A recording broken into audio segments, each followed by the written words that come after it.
Ladies and gentlemen, we are running to our last interview. It is being a pleasure, just like if you were here at this time and moment at the Quantum Post number 4, you're going to see what I'm talking about. It's being amazing conversation. We are laughing a lot, talking about serious topic, but still very, very pleasant to speak. As I spoke with you guys, the theme of this, the Quantum Post number 4, it is fail fast, learn fast, okay, but I bootstrap.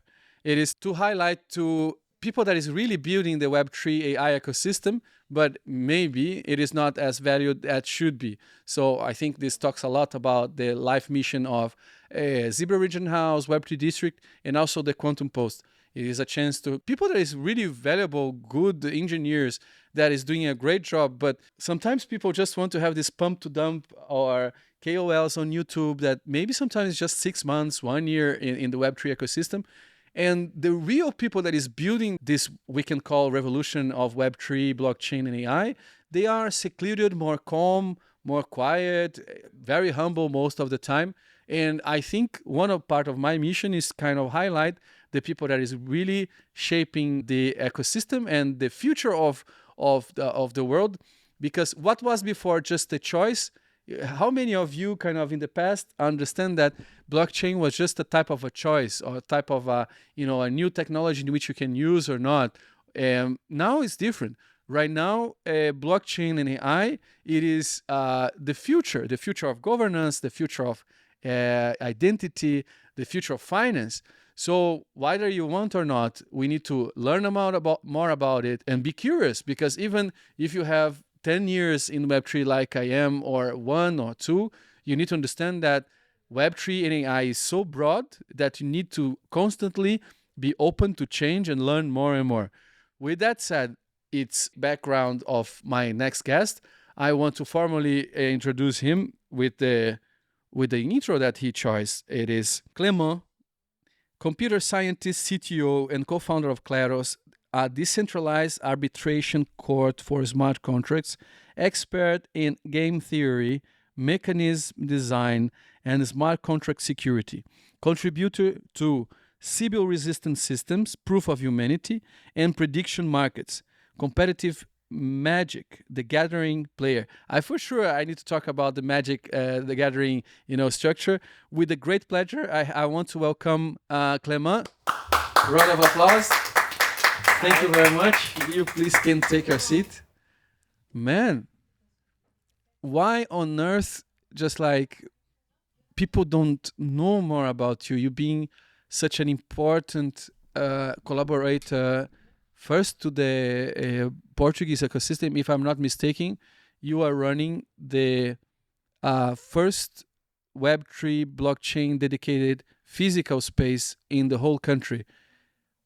Thank you very much for joining our interview. Feel absolutely free to tell a little bit about you and how you ended up to be in one of the first, if not the first, blockchain Web3 dedicated space in the entire Portugal. Actually, I'm not the one who made the blog. I was in France, and at some point I was like, I want to go somewhere else. So I was considering Netherlands. I was also considering Portugal. And then you had Mark Zeller, maybe known as Lemiscat. Now he's famous, but at that time he was not that famous. Was making his co-working space, and so I called him, say, hey, I know you're making a co-working space. Like, is it ready? And he's like, no, but you can come anyway. And so I just arrived to the block while they were still setting the space up. Like, they had done all the wall and everything, but they were doing the definition of the space when I arrived. And little by little, the people who made the blog, they ended up going to other places like Luxembourg, Azores, and then I just took it back because otherwise it would just have died, and hire someone to run it. That's amazing. Can you tell me a little bit how you got your first interaction with blockchain and how this evolved? And tell us a little bit how your relationship with blockchain started. So I started crypto through politics. So I was quite active in the French Pirate Party, and you had two like important people of the Pirate Party, not in France. Like you have the Rick, which was the founder of the Pirate Party, and Plume, who was like a bit known guy of the Pirate Party in Belgium, or maybe Switzerland. I think Belgium. I don't even remember. Some places where they speak French, which is not France. Okay. And they kept writing about Bitcoin. At the time, it was only Bitcoin. Like it was Bitcoin and scams, basically. What was the year it is? This was 2013. Wow, Bitcoin was like around 80 euros at the time. You started right the same time as I did. It was 2013, right? Yeah. It's wild times. So I got into Bitcoin. I was actually interested by arbitration even back then because we were playing with multi-sigs to make some arbitration contracts so that you have like a buyer or seller and then the arbitrator is the third key. And that was just a multi-sig where you had like a proto Kleros, which was just one person which could rule on where will the money go. So that was very basic back in the days. And my de facto student job ended up being a local Bitcoin seller. So I was buying some local Bitcoin on exchanges like Paymium or MGOX, and I was selling it on local Bitcoin for like cash or wire transfer. And because the price of those method of payment used to be slightly above the price of the like classic exchanges, because those exchanges, when you had new people getting into Bitcoin, like they had a huge backlog of KYC. So people wanted to buy and they did not want to wait two weeks, 1 month. So they ended up like trying to find faster way to get Bitcoins. And so I could make, it was not much, but for a student, I could make like 50 euro per hour or something like that, just like buying and selling Bitcoin. So it was a pretty nice student job. Nice.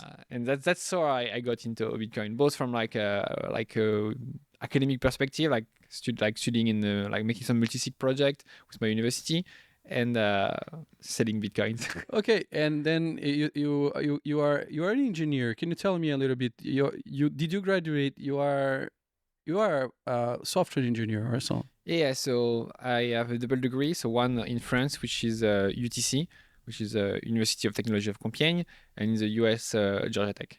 Wow. So I got, like, it was the dual degree program where I got both degrees. Georgia Tech machine learning, and UTC is like hard to translate, but that's basically like data mining and decision systems. Okay, cut the story to Portugal. How you kind of took the decision to come to Portugal? What brought you to the country? So one thing that I wanted to like not stay in France. Like Paris was nice to get like some network. I think I lived a bit more than a year there after finishing university. But yeah, at some point I wanted to go to another place. Portugal in some way, like it's still Europe, like you still have more or less the same services as Europe. You can go to France to visit very easily. And it's also like, well, it was cheaper than anything else in Western Europe. So that was one of the selling points also, even if now like prices are adjusting. Yeah, and there was also like a taxing. Like Portugal at the time was no taxes on crypto. Now it's still more or less no taxes on crypto, at least not taxes on crypto capital gain as long as you hold them for a year. While in France, it was a bit risky. It was very unclear. At the end of the day, the taxation of crypto in France, it ended up not being bad because they only tax on realized profit, which I think is pretty fair. But back in the day, a lot of people were scared that we would get some sort of like US-like taxation where every time you make a transaction, you have to report and compute like crazy amount of win-loss on each of transactions that you do. And like it would have just be easier to go to Portugal than to have to deal with that. Before we, because I'm very curious about Kleros, in which is one of the many projects that you're kind of interacting with. I'm very, very fascinated with the fact that you kind of came to Portugal and then, okay, you are a software engineer related to blockchain, but then you land in Portugal, you kind of become a community leader and you land in the, I can tell that is the first blockchain space, physical space for Web3 developers. How was your start and how is your journey experiences on this place, the block, before we jump to the Kleros? So, like I say, the block, I'm not the one who created. Like I was maybe like the first customer, and I ended up taking it back. And yeah, I think it's been pretty nice place to network. On every Friday, we have like the Friday beers, and we have sometimes extra events. So I think it's nice when you are working mainly with remote colleagues to sometimes have some place where, like, like you can just talk to someone, like you get your coffee and you talk with someone like you would in a traditional company, right?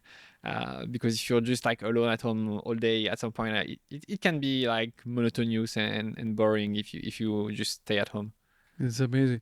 And one thing that I love about your space is that you have this the wall similar to the culture of Japanese. Whenever something breaks, you glue it with gold, and you have some fractures in the wall. You have some gold. I forgot the name of I think it's kintsugi. Kintsugi. I don't know if I pronounce it right. I don't speak Japanese. So this is quite interesting because on the block it's like a double kintsugi. Because initially that was done by the previous blog team. Like I think mainly with Lola was, probably still is quite into Japanese art. And they had this crack on the wall, and instead of like filling them, they say, "Oh, let's just paint it with gold painting," right? But then what happened? Like I think it was last year. Like the new manager of the blog, at some point he sent me some message pretty late at night, say, "Hey, like I've been filling the cracks," and I'm like, "Which cracks? Like not the one with the painting, right?" And then he doesn't answer, and I'm like, "Fuck, he actually destroyed those."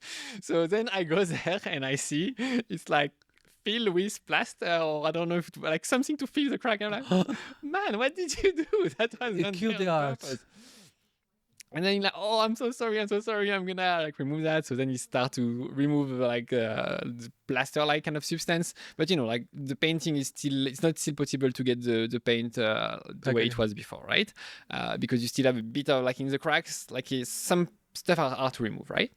So then we say, "Oh, we're gonna take it as a bad thing for a good thing, and we're gonna make a double kintsugi, and let's just put real gold." You're kidding? And so we just bought some gold leaves, which is actually not that expensive. All right. And then we just replace it. Really? And put gold leaves there. So not That's like amazing. You have like real gold in the wall. That's amazing.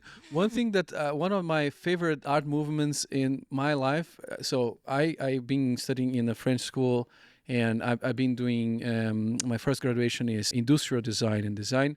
And I'm fascinating about Art Nouveau and the movement, even though Art Nouveau, it is kind of a total design structure in which you have house, you can implement Art Nouveau in whatever you want, right?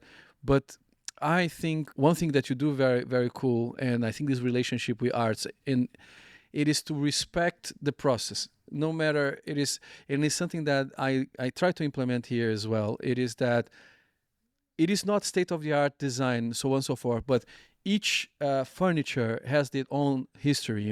This place was without any furniture, and even though the desk, it is kind of old school, it is outdated and doesn't match with the design of the other stuff, has a meaning.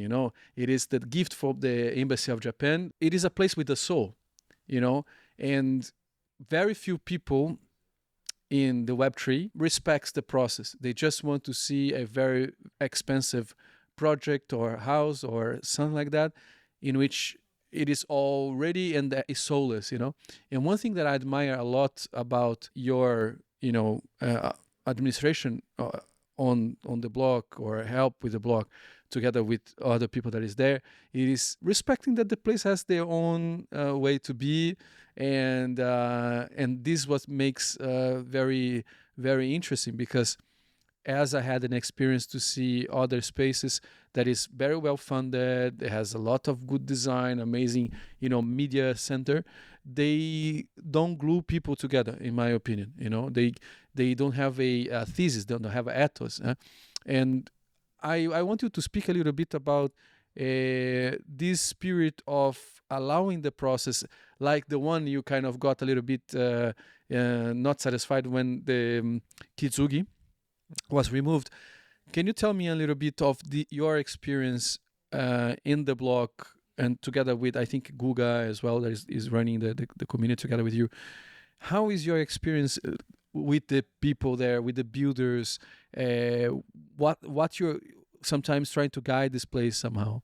I think it's really about the people who are there. Like, if you want to get a classic co-working space, you can just get in a classic co-working space where you may have like more calm or whatever, a phone booth or whatever you need.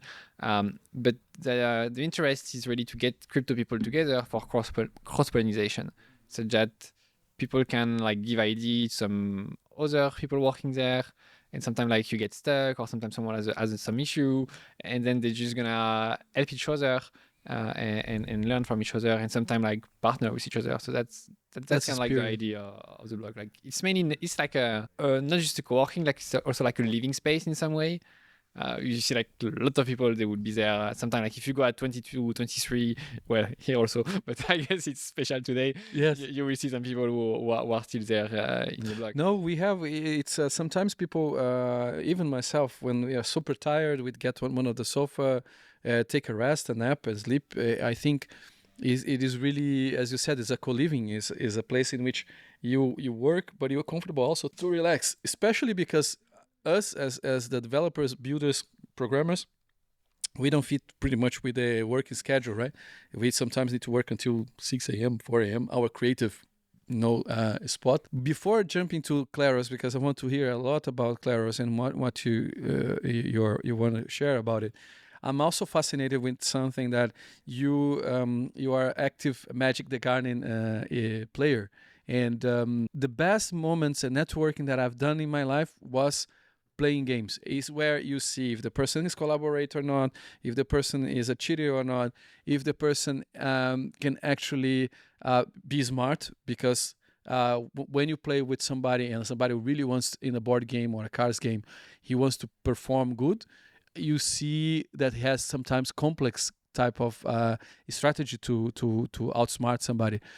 Tell me a little bit, how is your relationship with Magic the Gathering, and how you brought a little bit of this cards game to your space? I've been playing Magic since I think I was like 7 or something, and competitively I started around 16. And Magic, there is a lot of things which may be relevant when doing crypto. So first is that it's like a system of rule which in some way can work a bit like a computer. Like you need to find out, okay, if I do this action, this particular thing is going to happen. Actually, you got some people who have proven that Magic is NP complete. Like you can basically run any program on a Magic game if you want to. Obviously, that would be very inefficient, but you can compute anything just using the Magic rules. So that's what, like a bit of like computer science kind of learning. And sometimes it's kind of like logic that I got. I may also use it when auditing smart contracts. Like there is something in Magic, is the concept of like response. Like in response, like your opponent is doing something, and then you are doing something in response to your opponent, which is gonna resolve before what your opponent just have done. And that's very similar to what we have in smart contract when we are calling other smart contract and reentrances. So when I'm thinking about potential reentrances hack, I see it in my way, like it's kind of like the same thinking as when playing with Magic. Like, okay, what could this contract do once we call it, and before the initial context of the contract is getting executed. So you have this like a bit of similarity with smart contract programming, and like maybe it could be like not really specifically to the block or even to Kleros, but maybe more linked to prediction market. Is that when you are playing Magic, it's not like chess. Like if you play chess, like the whole board is there in front of you and you know everything which could happen. Maybe you can't compute everything, but everything is deterministic. Magic, you are drawing cards and your opponent is drawing cards. So the play that you do, it's not necessarily, it's not like you know it's going to be the best play or not, because you don't know the card that you're going to draw. So you have to make the best play, but only from a statistical manner. What is the play which you are the most likely to win, because you don't know what you're going to draw. And that gives you like some sort of like probabilistic thinking, which I think is quite important when you want to understand prediction markets. That is interesting. It's a kind of you play some jazz, improvise, but since, if I'm not mistaken, you can mount your deck carefully before, right? So it is a matter of improvising on the other player what he's doing, what you have, and navigating that is looks like very, very challenging. Yeah, and you can also do like some stats. Like you can look at decks and the win rate and try to find which deck is the best deck to play. The hard part is to get confidence in the win rate that you get. Like the idea that if you have a deck which is winning 8 matches out of 10, maybe it's worse than a deck which is winning 600 matches out of 1,000. Because you have more data on the second deck, and the first deck you have way more uncertainty into the win rate. You don't see the world as, okay, if this happened, this happened.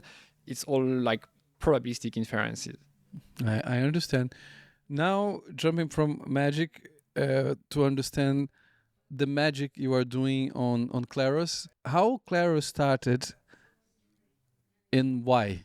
Like the very beginning, it was like, even starting with when it was Bitcoin, you had wait, I even forgot the name of this now. You had a marketplace, you had a Bitcoin marketplace. One big problem of there was to find an arbitrator, because like you were buying and selling goods or services, and you had to put the money in escrow, and for that you had to select an arbitrator. But the arbitrators were like people, so it's super impractical. Like if you go on eBay or Amazon, you're not gonna select one arbitrator for each time you purchase something, and specifically if you have to agree with the seller, that's a mess. So what I think is that's a big problem that we will have if we want to have a decentralized economy where we don't have like a platform operator which act as an arbitrator. Let's just make a decentralized arbitrator. And the first thing was basically just escrow transaction, making sure that the other party of a deal is paying, is giving the service or giving the good, and the other party is paying. And then we're like, okay, we should try to make something more general. Like in the sense of like when I got interested by Ethereum, at the time I was already like playing with Bitcoins, and I was like, oh, Ethereum is like Bitcoin, but it's very generalist. It's like a toolbox to do a lot of things. So the idea, instead of just making an escrow system, was to make an arbitrator system, which is like this arbitration bricks that you can plug in a lot of things. It could be an escrow, it could be a prediction market, it could be some content curation mechanism. And at the end of the day, like we have some escrow. Like some people are using it, but it's like a very, very small fraction of Kleros use nowadays. That's interesting. Okay, you got your system in place. What is your objective right now? You are looking for having more tractions on users, finding B2B, getting funded. What is your actual state of Kleros and your team right now? The end goal is always to have more people using Kleros. So for that, we have maybe around like half of the current resources, which maybe we spend on the new version of Kleros, which we call Kleros V2, which is going to be on a roll-up, cheaper transaction fees, and inter-platform compatibility. And then the other part is to get projects which are building using Kleros as an arbitration brick. You have like some prospection of people who maybe want to use Kleros, giving the impulse on some new project which needs Kleros, and we are helping them even when they are early. Some are starting from the Kleros team, some are starting independently. It's really about the ecosystem development, because if you're in crypto, you make a brick, but if you just have the brick, you can't do anything. Like you can't do anything with Kleros itself, right? So you want to create an ecosystem of projects using Kleros, and your goal is to have like a double growth. You want to have a growth in terms of project using Kleros, and you want those projects themselves to have a growth in terms of user of those projects.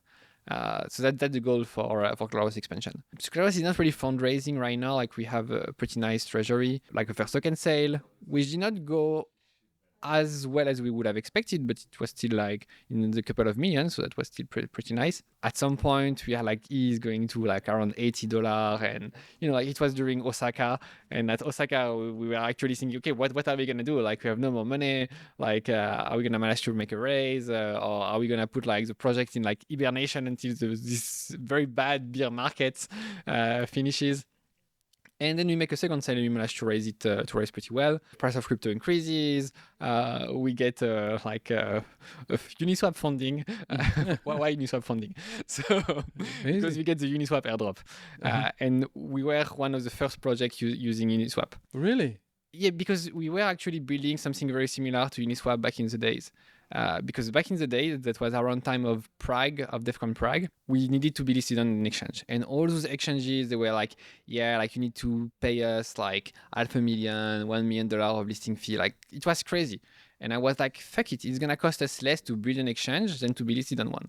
And you had already like all the Uniswap like constant product, it was already there. Like you had some blog, I think it was by Simon, like all the design was already like there, just no one that implemented yet. So we hired some guy to make it. The guy like was pretty slow, and at some point we look at what he's done and we see it's wrong. And I don't know, it's weird because he was very good during the exercise, the recommended exercises. So maybe he was just like doing multiple job, and like you get 5 job and you get fired by one job per month, and they tell you to accumulate job, or maybe it was legitimate. I don't know, I never seen his face. So it did not advance. And then just during DEFCON Prague, we see, oh, they released Uniswap. And like, wow, that's the exact specs of what we wanted. So, okay. And it's, it's open source. They're not taking any fees. So we're like, hey, we should not use Uniswap. And so we use Uniswap for our main exchange. And when I say we use Uniswap, it's not just we put some money there. It's like we had an interface from the Kleros DApp, which allowed people to swap money from the Kleros DApp, in the early days of Uniswap. Long fast forward, you got the Uniswap airdrop, and it was proportional to the proportion of the liquidity at like per time. And because super early, I think we were the second biggest liquidity on Uniswap. Wow. I think just after Maker, we got like a crazy huge Uniswap airdrop, and that's basically accounted for like a third funding round. Wow, that's amazing. What you're doing right now in terms of projects, you are dedicated to Kleros. There is another project that you are kind of developing on. So I'm fully dedicated to like the Kleros ecosystem. And so the question is like, what could be the best way to make Kleros grow in terms of TVL, in terms of users? So for that, some of the things that we do is to have like some projects which are really like requirement of Kleros bricks. So the first one is Proof of Humanity, which is a Sybil resistant system. Okay. So if you want to give airdrop to people, if you want to give quadratic funding, one problem that you will get very, very fast is that as soon as you get a bit of traction, you get those farmers, like they come, they make a bunch of accounts, sometimes like they have multiple devices or virtual devices, they have all those fake Twitter, Telegram accounts, and then they try to farm your airdrop and or try to farm your whatever program you have. So the idea of Proof of Humanity is that one person can only register one time. And so if you give some kind of freebie, which can be like an airdrop or which can be like a higher amount of funding in some quadratic funding system, you have to be registered. And so this way people can't game those systems.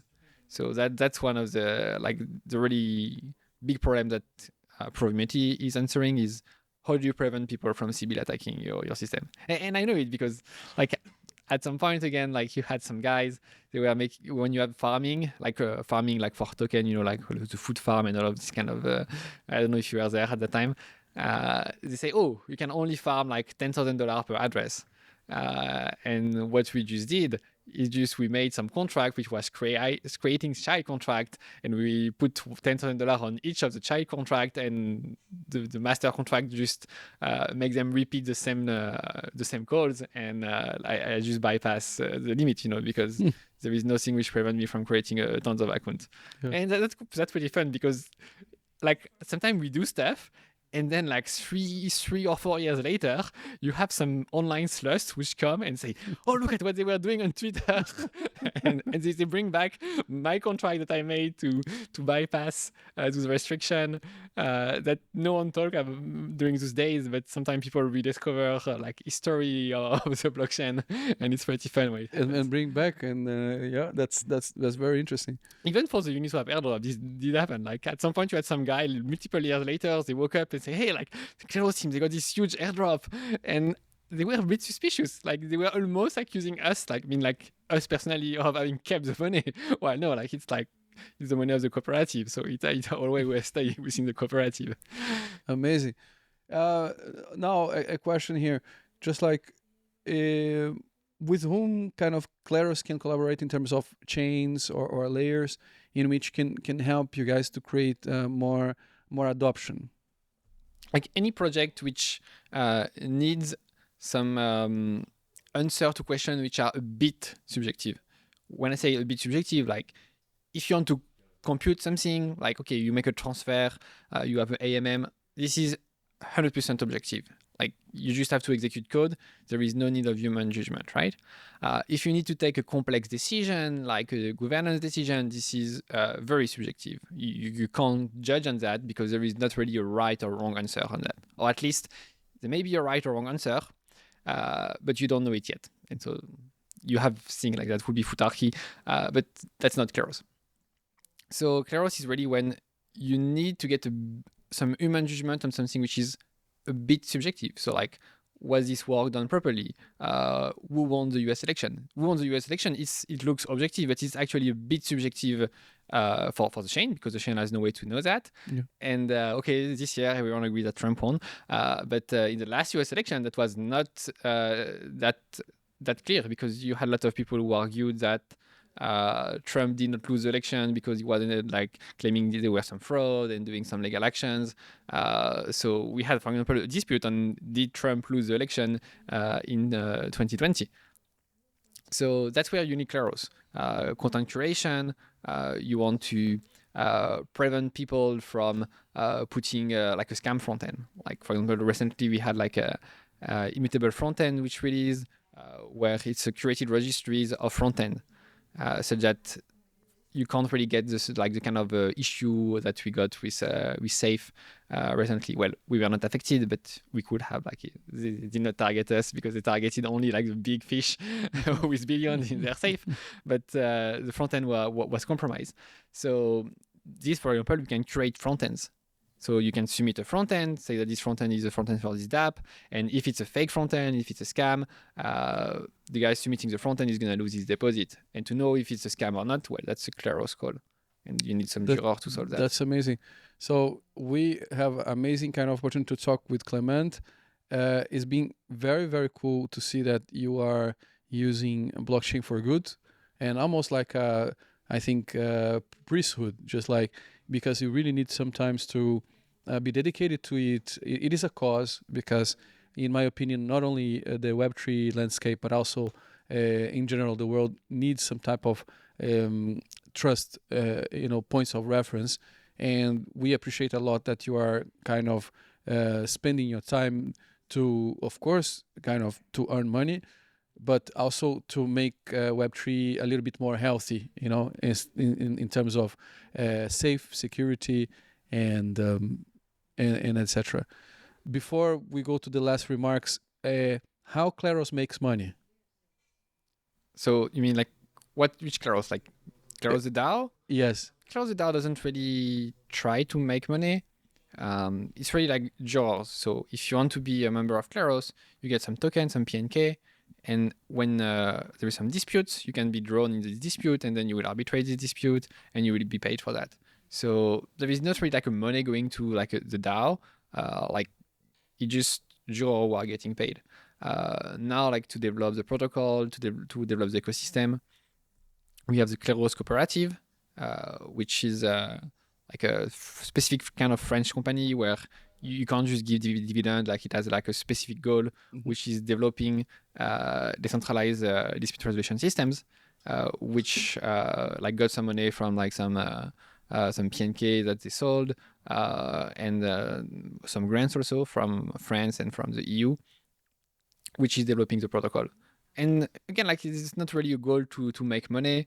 The goal is really to develop the protocol. Obviously, to do that, you need money. So, like, we got some PNK from the DAO to sell it to be able to develop the protocol. But the main goal may not be to make money for any of those entities. But then jurors, they are the one who are getting paid for what they do. That's even more honorable from you. I kind of am very good surprised because it is really because the theme proof of amenity, creating trust, it is already kind of a priesthood. I mean, it is not everybody that choose to use blockchain with that purpose, and adds another amazing layer in which it is a kind of sustainable business in which don't depend on profitable. It is there with a DAO structure of governance, and it is if it is to it is not the main goal to profit, and this makes me like even more your profile, what you're doing, and admire you. When we were speaking about it is important to have instruments for the actual kind of in a very transactional world to make Web3 more secure, more safe, and less toxic. I think I can see you're in a very good path. With that said, feel free to do shameless promotion if you want to talk about Kleros, give your last remarks on, I don't know, some type of theory, or feel free to use those minutes to run through it. Yeah, like if you need a dispute resolution or subjective oracle brick in your protocol, come there. If you need a way to prevent Sibyl to get into your system, again, come to me. If you're interested in getting market-based information, so in this case, prediction market and Futarchy, you can also come. Like that's all things which are using Kleros, some Kleros directly, some Kleros indirectly, and we can help you to integrate on that. And like, it's not just like you come and say, hey, like use Kleros, look at LZ documentation. Like when we have projects which wants to use Kleros or any other tool which are using Kleros themselves, we really like help founders, like both like give some advice from technical or integration standpoint, sometimes also even in terms of funding. So yeah, really come and we can talk to see if there is a good fit. Amazing. So people in Lisbon, that is based in Lisbon, can go to the blog and maybe meet you to know more about Kleros. Is that correct? Yeah, like in this case, probably comes a Friday. Friday evening is where you're sure a lot of people will be there. That would be the advice. Amazing. Clément, was a pleasure to talk to you. It was very insightful. I learned a lot. And I just want to tell you that you do amazing collaboration to the Web3 ecosystem in Portugal, because you're based here, but for sure in a scale, global scale, because it is collaboration that you can do to whatever person, whatever country, especially in the days that we live right now. But I have nothing more to honor you and to say that it was a very pleasure conversation and interview. Thank you very much for joining us. Thank you for having me. You're welcome. Thank you. Thank you, man. Very good. I hope you liked a little bit. Thank you.